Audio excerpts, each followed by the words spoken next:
बात करेंगे उस पत्थरबाजी की जिस पर पूर्ण विराम लग चुका है। लगातार 2 जुमे को यूपी के अलग अलग शहरों में नमाज के बाद पत्थरबाजी हुई थी। नुपुर शर्मा के बयान पर बवाल इतना बढ़ गया कि शहर शहर पत्थर के टुकड़े नजर आ रहे थे। हंगामा तो कई प्रदेशों में हुआ, लेकिन जो तस्वीर यूपी से सामने आई वो परेशान करने वाली थी। लेकिन आखिरकार पत्थरबाजी के वायरस को बुलडोजर वाली वैक्सीन लगी और इस बड़ी चुनौती पर लग गया पूर्ण विराम।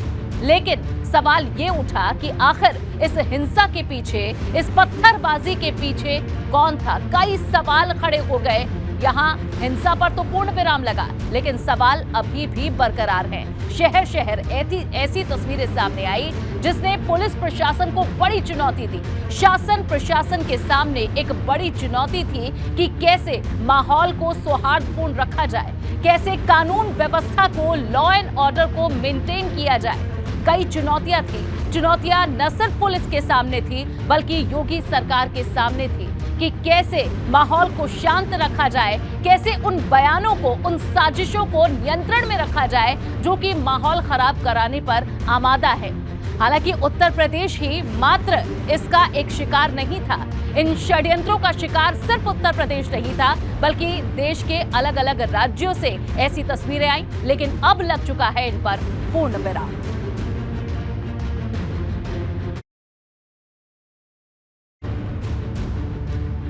तो जहां कई सवालों के साथ ऐसी तस्वीरें सामने आई थी, लेकिन साफ शब्दों में योगी सरकार की तरफ से कह दिया गया था कि जो भी इस हिंसा और पत्थरबाजी के पीछे है, उन्हें बख्शा नहीं जाएगा। हर एक पहलू की जांच होगी, हर एक तस्वीर को, हर उस वीडियो को खंगाला जाएगा जिसमें वो चेहरे, वो नाम शामिल हैं जिन्होंने समाज के ताने बाने को खराब करने की कोशिश की है।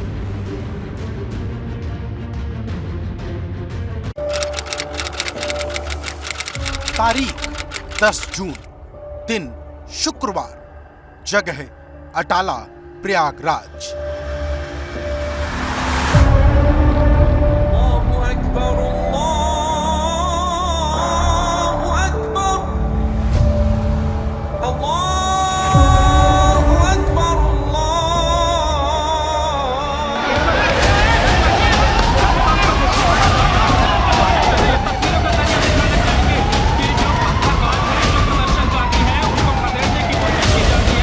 दर्शनकारी हावी है वो बैकफुट पर है।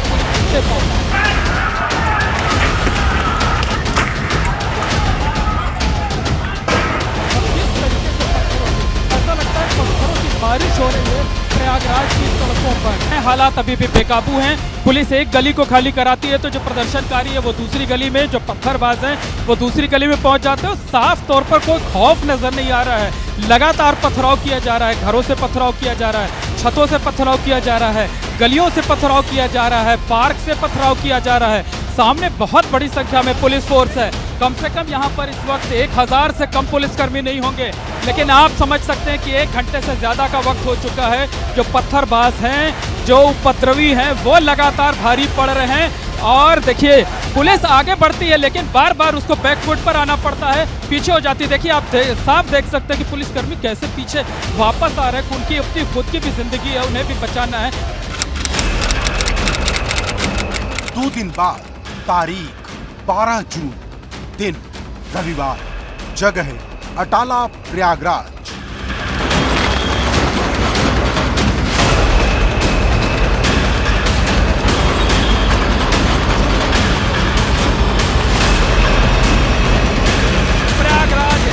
मास्टरमाइंड जावेद मोहम्मद के आलीशान आशियाने पर बुलडोजर चलने लगा है। घर के अंदर से आहट नहीं आई, इसलिए जो बाहरी दीवार है, पहले बाहरी दीवार को गिराया जा रहा है। वो दीवार गिर चुकी है जिस पर जावेद मोहम्मद के नाम का पोस्टर लगा हुआ था। गेट गिराया जा रहा है, गेट भी गिर गया है और बाहर काफी भीड़ यहाँ पर मौजूद है। अगला जुमा, तारीख 17 जून।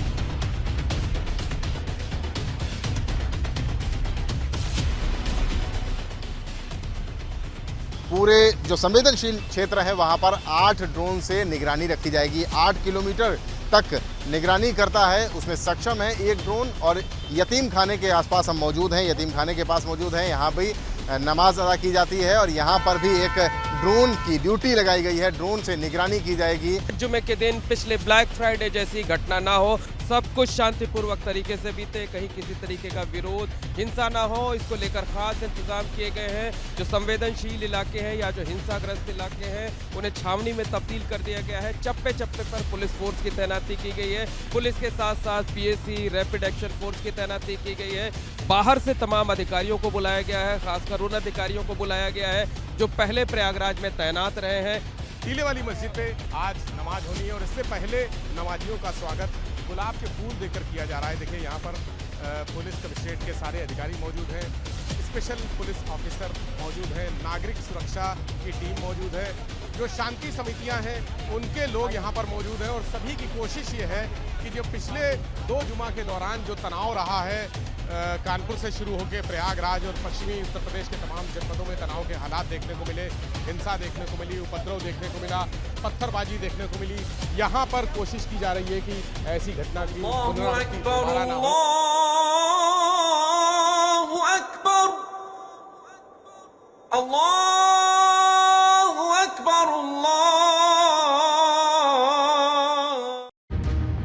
कानून का इकबाल कायम रखने के लिए कई बार सख्ती बरतनी होती है। जिस तरह पत्थरबाजों ने पिछले दिनों हंगामा बरपाया, उसने अमन पसंद लोगों के जहन में खौफ भर दिया था।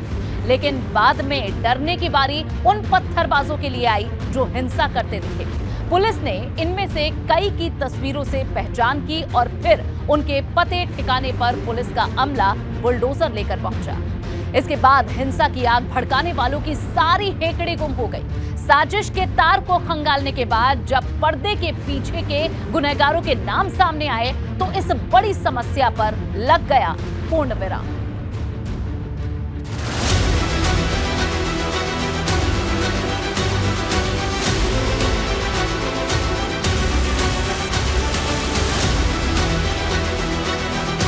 शुक्रवार को हिंसा हुई और शनिवार को निकला बाबा का बुलडोजर।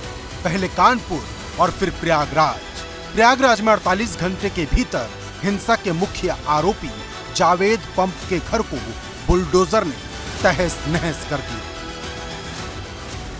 जावेद के घर को बुलडोजर ने 4 घंटे में जमींदोज कर दिया। इस पर इतना शोर मचा कि मामला सुप्रीम कोर्ट तक पहुंच गया। जमीयत उलेमा-ए-हिंद इस उम्मीद में था कि जैसे दिल्ली के जहांगीरपुरी में सुप्रीम कोर्ट ने बुलडोजर की कार्रवाई रुकवा दी थी, ठीक वैसे यूपी में भी बुलडोजर पर ब्रेक लग जाएगा। हालांकि ऐसा हुआ नहीं।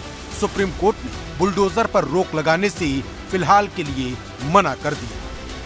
कि जिस तरीके से लॉ एंड ऑर्डर की स्थितियां खराब हो रही थी और उसमें एक पूर्व नियोजित तरीका नज़र आ रहा था, वो शायद कोर्ट को भी पसंद नहीं आया। इसलिए बुलडोज़र पर रोक का जो उत्तर प्रदेश का मामला है उस पर विचार नहीं किया कोर्ट ने। और मुझे लगता है कि एक तरीके से कोर्ट ने इसको अनावश्यक नहीं माना है, लेकिन इसका मतलब यह भी नहीं है कि उत्तर प्रदेश सरकार इसका अनावश्यक प्रयोग भी करे। जमीयत उलेमा-ए-हिंद ने सरकार के खिलाफ कई बातें कही, लेकिन उन पत्थरबाजों को समझाने की एक बार भी कोशिश नहीं की गई। और सुप्रीम कोर्ट के फैसले से यह साफ हो गया कि अब जमीयत को कोर्ट जाने की जरूरत नहीं, बल्कि पत्थरबाजों को ही समझाना होगा। देखिए, जमीयत हो या कोई ऐसी संस्था जो मुस्लिम हितों की पैरोकार है, उनके लिए फ़िलहाल सबसे बढ़िया तरीका यही है कि अपने कौम के नौजवानों से, समझदार लोगों से, बुद्धिजीवियों से बात करें, उनको समझाएं कि आखिर इस तरह का वातावरण क्यों पैदा कर रहे हैं। यह वातावरण किसी के लिए ठीक नहीं है। आप दंगा करोगे, पत्थर फेंकोगे, गोली चलाओगे, आपको जवाब में, प्रतिक्रिया में और कठोर मिलेगा, वो उचित थोड़ा ही है। उससे पूरे मुल्क का नुकसान है।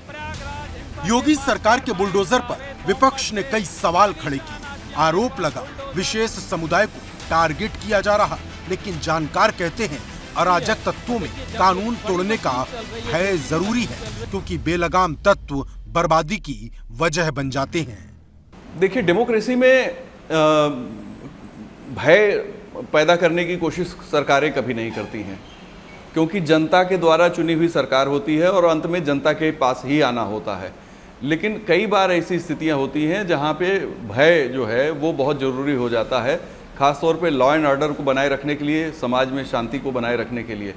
तो जो बुलडोज़र की कार्रवाई है, देखिए गलतियां तो सब बहुत से लोगों ने की हैं, बहुत से लोग अवैध निर्माण भी हैं लोगों के पास, बिना नक्शे के मकान भी हैं लोगों के, लेकिन अगर कोई उसमें एक व्यक्ति जो सबसे बड़ी गलती करता हुआ पाया गया और अगर उसके खिलाफ अगर सख्त कार्रवाई प्रशासन करता है तो बाकी लोगों को सबक मिलता है। सरकार का संदेश साफ है, पत्थर चलेगा तो बुलडोजर भी निकलेगा। लेकिन विपक्ष नियत पर सवाल खड़े करते हुए ये कहता है कि बुलडोजर में अभी वो ताकत नहीं जो माफियाओं के खिलाफ चल सके। उत्तर प्रदेश में बुलडोजर गरीब के मकान पर, झुग्गी झोपड़ी पर, मलिन बस्तियों पर चलने का काम हो रहा है। आज बुलडोजर के नाम से पूरे प्रदेश में धमकियां दे करके वसूली करने का काम हो रहा है। अगर बुलडोजर चले उन बड़े माफियाओं के खिलाफ जिन्होंने जनता का पैसा लूटने का काम किया है।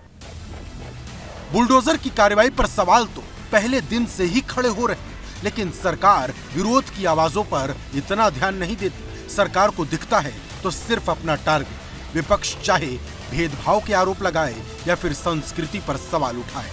कोई उनसे असहमत है, कोई उनके विचारों से सहमत नहीं है, उसके विचार अलग हैं तो वो उसके ऊपर कार्रवाई करते हैं। लेकिन जिस तरह से न्यायालय का हस्तक्षेप खत्म होता जा रहा है इस मामले पे, मुझे लगता है कि या न्यायालय को खत्म कर देना चाहिए, उन पे ताला लगा देना चाहिए। जो संस्कृति पनपी है ये आने वाले समय के लिए घातक है। पत्थरबाजों का समर्थन ना तो हो सकता है और ना ही होना चाहिए। बुलडोजर चलाने के मामले में सरकार का तर्क होता है हर चीज संविधान के दायरे में है, लेकिन संदेश ये भी है कि निशाना वही बनेगा जो अराजकता को बढ़ावा देगा। तो योजनाबद्ध तरीके से कानपुर को आग में झोंकने का जो प्रयास किया गया, मैं धन्यवाद करूंगा अपने योगी आदित्यनाथ जी का और उनकी पुलिस का कि तत्काल कार्रवाई करके उन्होंने स्थिति को संभाल लिया, और नहीं तो कानपुर की स्थिति भयावह होती, समूचा विश्व हमारे ऊपर हंसता। सरकार की बातों से संदेश भी साफ है, लक्ष्य भी साफ है और दिशा भी साफ है, लेकिन सरकार को दस्तावेज भी मजबूत बनाने होंगे, क्योंकि मंगलवार को जवाबदेही सुप्रीम कोर्ट में होगी। मुझे लगता है कि उत्तर प्रदेश सरकार थोड़ा बचने की कोशिश करेगी, क्योंकि अल्टीमेटली देखिए, बुलडोजर से खौफ तो है अपराधियों में, लेकिन बुलडोजर चलाना कितना कानून सम्मत है, किन परिस्थितियों में चलाया जा सकता है, इसकी सफाई देनी पड़ेगी उत्तर प्रदेश सरकार को। और मुझे लगता है कि कुछ माइल्ड सफाई ही दे सकती उत्तर प्रदेश सरकार, मतलब कि इन्होंने किस प्रकार का अपराध किया, और अपराध अगर किया तो अपराध के लिए बुलडोजर नहीं चल सकता, सरकार जानती है, अदालत भी समझती है। वो जो जमीन कब्जाई या गलत सीमारोपण करके ज़मीन पे दखल लिया, या फिर गलत जगह पे सरकारी जगह पे ज़मीन बना ली, बलात् किसी की ज़मीन ले ली, तो बुलडोजर तो ज़मीन या उस पर ही चल सकता है ना, किसी कंस्ट्रक्शन पर। बुलडोजर को लेकर सिर्फ सरकार ही नहीं, अधिकारियों की भी सोच बदल गई है। यूपी में सब सोच समझ कर करना होगा, एक एक पत्थर का जुर्माना भरना होगा। यूपी में सब सोच समझ कर करना होगा, एक एक पत्थर का जुर्माना भरना होगा, और दंगा करने वालों का घर टूटेगा, पत्थर के बदले बुलडोजर छूटेगा। और भले लोग ना डरें, भले लोग ना डरें, बुरों को डरना होगा, एक एक पत्थर का जुर्माना भरना होगा। पत्थरबाजों की सोच बुलडोजर ने कुचल दी है, और सुप्रीम कोर्ट ने इस सवाल पर भी पूर्ण विराम लगा दिया कि दिल्ली की तरह यूपी में बुलडोजर पर ब्रेक लगेगा या नहीं। Bureau report, ABP Ganga.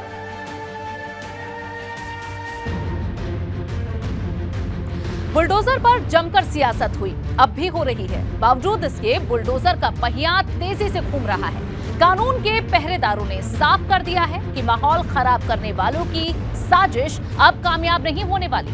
कानून को चुनौती देने वालों के मंसूबे अब परवान नहीं चढ़ने वाले। पूरे देश में बुलडोजर इस वक्त बड़ा मुद्दा बन चुका है, तो यूपी में ये अमन चैन की गारंटी का प्रतीक बन चुका है। बुलडोजर तब और मजबूत हो गया जब सुप्रीम कोर्ट ने भी इस पर ब्रेक लगाने से मना कर दिया।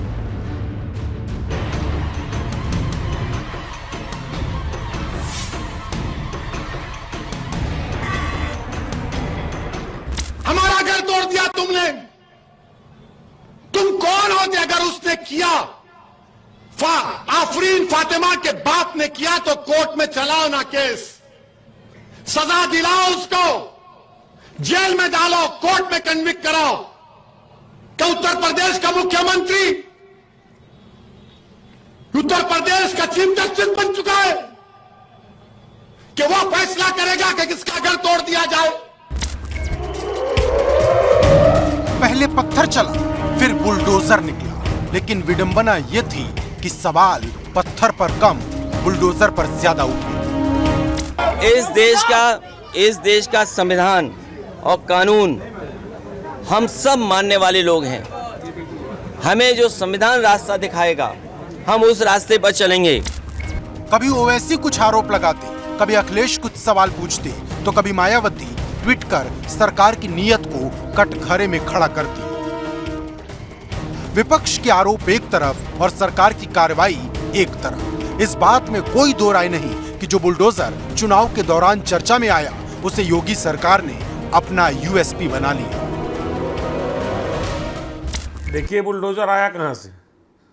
बुलडोजर एक यूएसपी अगर बना है मुख्यमंत्री योगी आदित्यनाथ और उनकी कार्रवाई के तरीके को लेकर के, तो ये सब तो अखिलेश यादव ने चालू किया ना। अखिलेश यादव पूरे चुनाव भर बाबा बुलडोजर कहते रहे। अखिलेश यादव ने इतनी बार बुलडोजर बाबा बोला कि बुलडोजर अपने आप में एक नई शिनाख्त बन गया उन लोगों के खिलाफ जो गलत ज़मीन कब्जाते हैं, जो दादागिरी करते हैं, जो आपराधिक गतिविधियों में लिप्त हैं। तो मुझे लगता है कि योगी आदित्यनाथ की कार्रवाई से कहीं ज़्यादा चुनाव के दौरान अखिलेश यादव ने एक ऐसी बात कह दी जो योगी आदित्यनाथ की यूएसपी बन गई। और आज पूरे देश में, देश तो छोड़िए, अमेरिका और पाकिस्तान में भी ये बुलडोजर की चर्चा हो रही है, बहरीन और कुवैत में भी बुलडोजर की चर्चा हो रही है। तो बुलडोजर है तो है, और सुप्रीम कोर्ट ने भी बुलडोजर नाम पर कोई रोक नहीं लगाई। तो फिलहाल बुलडोजर चलता रहेगा। बुलडोजर योगी सरकार के पहले कार्यकाल में भी खूब चला था और तभी से ये बुलडोजर योगी सरकार की दूसरी पहचान बन गया। विधानसभा चुनाव में जनता ने मुहर लगाई तो बुलडोजर की रफ्तार और तेज हो गई। कि पहले कार्यकाल में बुलडोजर चलने का एक प्रभाव था कि लोगों में एक परसेप्शन बना कि योगी आदित्यनाथ बड़ा कड़क आदमी है, गलत करोगे तो घर गिरा दिया जाएगा, बुलडोजर चल जाएगा। तो शायद इसका जो असर था वो लॉ एंड ऑर्डर की बेहतरी को लेकर के एक बड़ी क्रेडिट मिली और उसकी तस्दीक 2022 के असेंबली इलेक्शंस में पब्लिक ने कर दी। तो जब एक बार आप किसी पर्टिकुलर इशू पे कामयाब होते हैं तो फिर आगे उसको बड़ी मुहर मिल जाती है, उसको उसकी बड़ी शिनाख्त मिल जाती है, बड़ी पहचान मिल जाती है। वही है, इसलिए इस बार तो बुलडोजर का विस्तारित कार्यक्षेत्र देखा जा रहा है। बुलडोजर तो कई जिलों में चल रहा है, लेकिन सवाल तब उठे जब जावेद पंप का मकान गिरा और शायद इसी का नतीजा रहा कि इस जुमे को शांति रही। डेमोक्रेसी में संवाद हमेशा सबसे ज़्यादा ऊपर रखा गया है। योगी सरकार ने भी संवाद भी किया और सख्ती भी की। बुलडोजर की कार्रवाई भी हुई, बुलडोजर उससे कोर्ट में भी मामला पहुंच गया। लोगों को लगा कि ये गलत काम है, इसको नहीं करना चाहिए। और चूंकि लोगों को उसका खामियाजा पता लग गया, जहाँ जहाँ इस तरह की घटनाएं हुई, जिस तरह से FIR हुई है, उनके चेहरे सामने आए हैं, CCTV फुटेज वगैरह से जो पोस्टर लगाए गए तो लोगों को समझ में आ गया कि ये गलत काम है, हमें नहीं करना चाहिए। तो तीसरे जुमे पे इसीलिए पूरी तरीके से शांति रही। बुलडोजर अब सिर्फ एक नाम नहीं है, एक पहचान है। सरकार कहती है कि हर काम कानून के दायरे में रहकर हो रहा, लेकिन विपक्ष के सवाल है, जब बिजली का बिल और हाउस टैक्स देते थे तो घर गैर कानूनी कैसे हो गया? ये बुलडोजर कोई कानून का हिस्सा नहीं है। ये बुलडोजर भारतीय जनता पार्टी डराने के लिए इस्तेमाल कर रही है। भारतीय जनता पार्टी बुलडोजर का इसलिए इस्तेमाल कर रही है कि दल देख करके डरा रही है, दल देख करके, जाति देख करके, धर्म देख करके। तो ये जो सिस्टम की खामी है ये भी इसमें उजागर हुई है। ऐसा नहीं है कि जिसने अवैध निर्माण किया वो दोषी है, लेकिन ये पब्लिक इस बात को जान गई है कि जिस सिस्टम ने इसको पनपाया है उस सिस्टम के खिलाफ भी लोगों में बहुत गुस्सा है। और सरकार को भी ये बात पता है कि जो प्राधिकरण वगैरह हैं, जो अथॉरिटीज़ हैं, उनमें जो कमियां हैं, अब जनता उन चीज़ों को भी समझ गई है कि किस तरीके से लंबे अरसे से उन लोगों ने ऐसे कामों को प्रोत्साहित किया है। तो निश्चित तौर पे उनका किरदार सवालों के घेरे में है। विवाद बढ़ा तो मामले में सुप्रीम कोर्ट की एंट्री भी हो गई, लेकिन जमीयत की उम्मीद ऊपरी अदालत ने जमीन में दफन कर दी। योगी सरकार ने सुप्रीम कोर्ट ने साफ शब्दों में कह दिया कि ना तो किसी धर्म को टारगेट करके कार्रवाई हो रही और ना ही कोई कानून तोड़ा जा रहा। लेकिन विपक्ष कहता है सरकार की नीयत पर तो सुप्रीम कोर्ट के पूर्व जज से लेकर पूर्व अधिकारी तक सवाल उठा चुके हैं। कभी कभी कोई कार्रवाई भी जायज होती है और उस पर उठने वाले सवाल भी। फर्क सिर्फ नजरिए का है, सवाल तो कांग्रेस भी खूब उठाती है। सुप्रीम कोर्ट के पूर्व न्यायाधीशों ने ये कहा है कि उत्तर प्रदेश में कोई भी कानून और नियम का राज नहीं रह गया है, केवल बुलडोजर के माध्यम से तानाशाही हो रही है। 100 से अधिक पूर्व IAS के लोगों ने पत्र लिखा है कि उत्तर प्रदेश में कोई कानून और नियम का राज नहीं रह गया है। इससे स्पष्ट है कि पूरे उत्तर प्रदेश में तानाशाही और अघोषित रूप से आपातकाल लगा करके बुलडोजरों के माध्यम से गरीब के मकान और झोपड़ी को गिराने की दमनात्मक कार्रवाइयां हो रही हैं। इस बात में कोई शक नहीं कि जावेद की जगह किसी जय का घर गिरा होता, शर्जिल इमाम की जगह किसी सूरज का पेट्रोल पंप तोड़ा गया होता तो सवालों का दायरा इतना बड़ा ना होता। हालांकि सरकार भेदभाव के आरोप को सिरे से खारिज कर देती है। उत्तर प्रदेश शासित मध्य प्रदेश, उत्तराखंड और गुजरात में भी जिस तरह से भारतीय जनता पार्टी अगर जो व्यक्ति उनके साथ नहीं है उनके ऊपर बुलडोजर चलाने का काम करते हैं।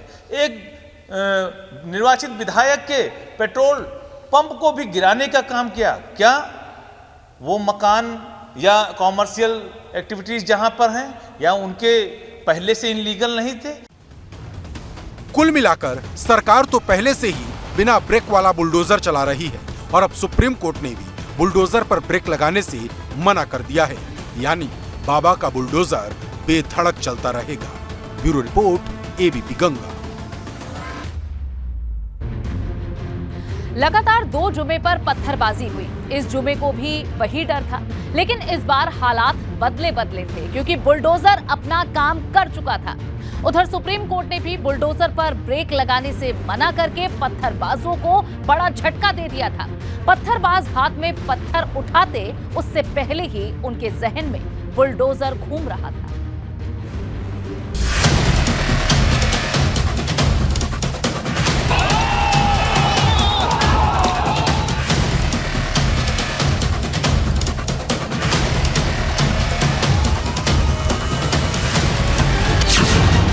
ये लगातार दूसरी बार था जब जुमे की नमाज के बाद पत्थरबाज पुलिस के लिए चुनौती बन गए थे। सहारनपुर से प्रयागराज तक हिंसा की आग भड़क उठी थी।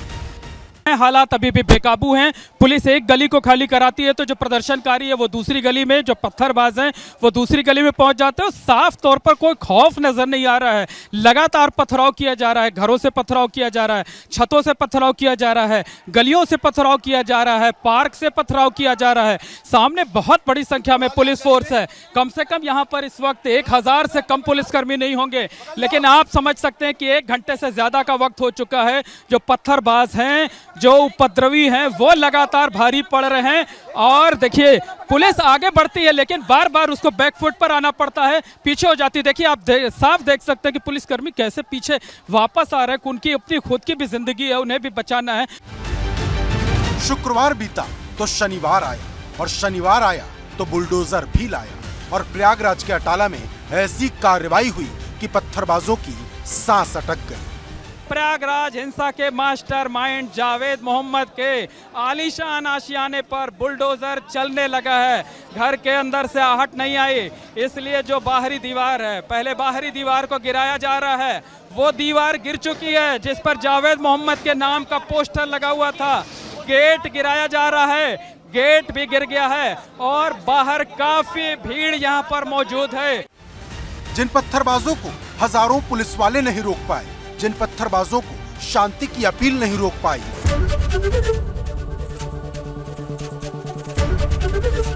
एबीपी गंगा, खबर आपकी, जुबान आपकी।